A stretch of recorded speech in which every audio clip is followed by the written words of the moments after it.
Hello everyone and welcome to For the Craft. In this video, I'll show you how I created a before and after diorama of the famous cruise ship Costa Concordia. For this project, I 3D printed the ship using the Elegoo Jupiter 2, an impressive large format resin printer that offers excellent 16K detail and a very generous build volume. Features such as automatic leveling, a heated resin tank, automatic resin management, and built-in monitoring make large prints much easier to handle.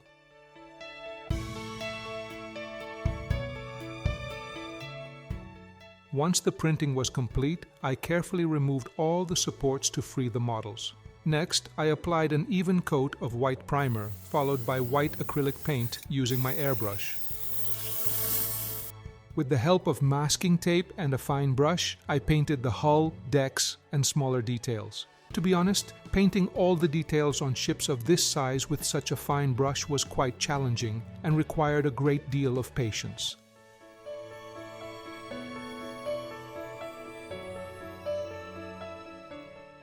I also removed several of the lifeboats to recreate the condition of the wreck more accurately. To create the seabed, I used a piece of air-dry clay. After shaping it into the basic form, I added texture using a sculpting tool.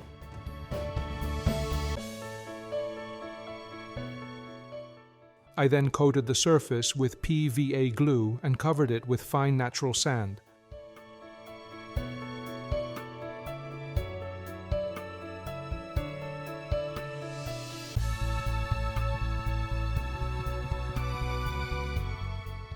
The main impact damage was located around this part of the ship, so I attempted to recreate the damaged section of the hull in the same area. Using my Dremel rotary tool, I carved a large gash into the side of the model to represent the damage caused by the grounding. I then applied an acrylic corrosion texture inside the opening to simulate bent, torn, and damaged metal.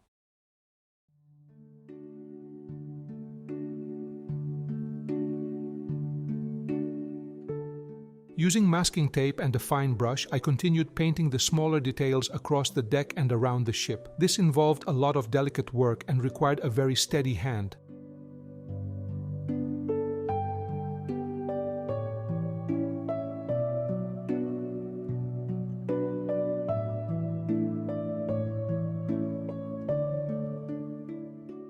Damage to fragile areas is a common problem when removing supports from a resin print, so I often need to return to the model and repair certain sections. I deliberately repaired this particular area last because it was extremely delicate. The tiny propellers, shafts, and blades had broken off, so I recreated them from scratch using thin wire, styrene, and epoxy clay. Once the replacement parts were complete, I painted them with acrylic paint.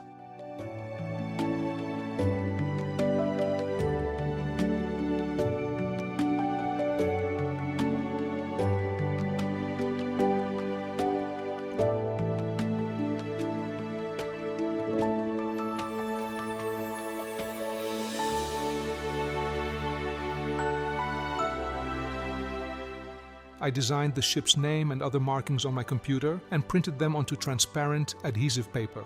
I then carefully applied each of the markings to the model.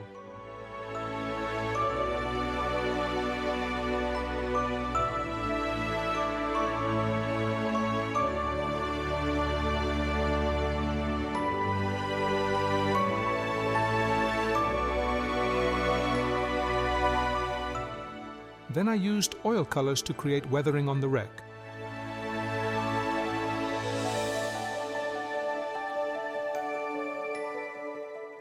Because the wrecked ship would be completely submerged in resin, it had to be sealed thoroughly, otherwise trapped air could escape from inside the model and create bubbles during the resin pour. Before pouring the first layer, I applied a thin coat of clear resin over both the damaged ship and the sandy seabed to seal everything properly. Once the model was sealed, I carefully placed it inside the mold, taking care not to scratch any of the acrylic sides. I then poured the first layer of resin to create the underwater environment where the Costa Concordia wreck would rest. After the first layer had cured, I used acrylic texture materials to create the underwater surface effects.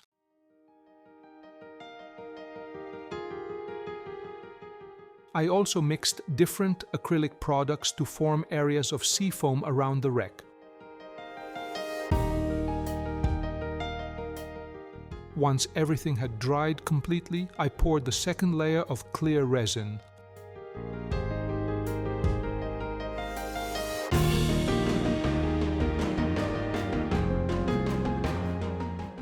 After the second layer had hardened, I moved on to the third and final resin pour. This layer was tinted with a deep ocean blue color, and I positioned the second model of the Costa Concordia precisely on the surface.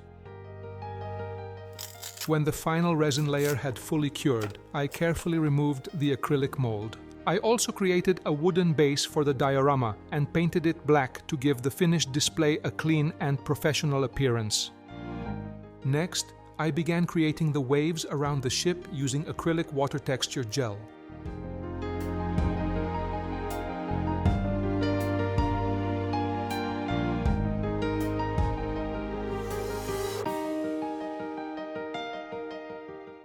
With a very fine brush, I painted the small ripples and highlights across the surface of the sea.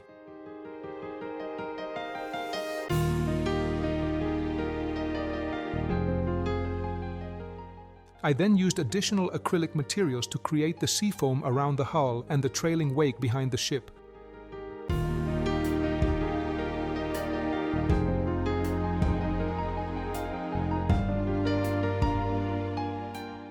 For the final details, I created the ship's rigging using very fine rigging line.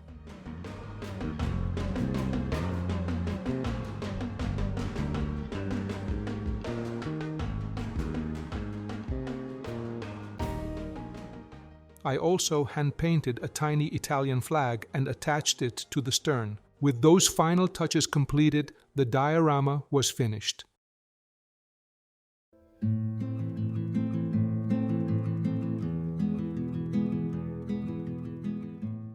And here is the completed before and after diorama of the Costa Concordia. I hope you enjoyed watching the entire building process and that you liked the final result. For me, this diorama creates a striking dual narrative, permanently suspending the ship between its majestic years of service and its tragic final chapter. I would love to hear your thoughts, so please share your opinion in the comments below. You can also suggest ideas for future projects and let me know what you would like to see me create next.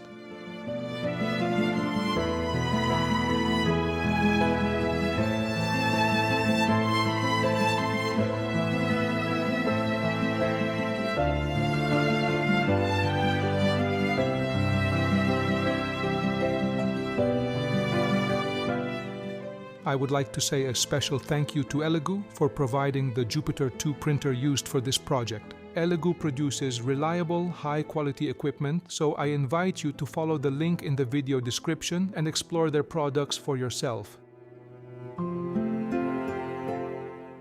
Thank you all very much for watching. I hope you have a wonderful day, and I'll see you again in the next video. Goodbye!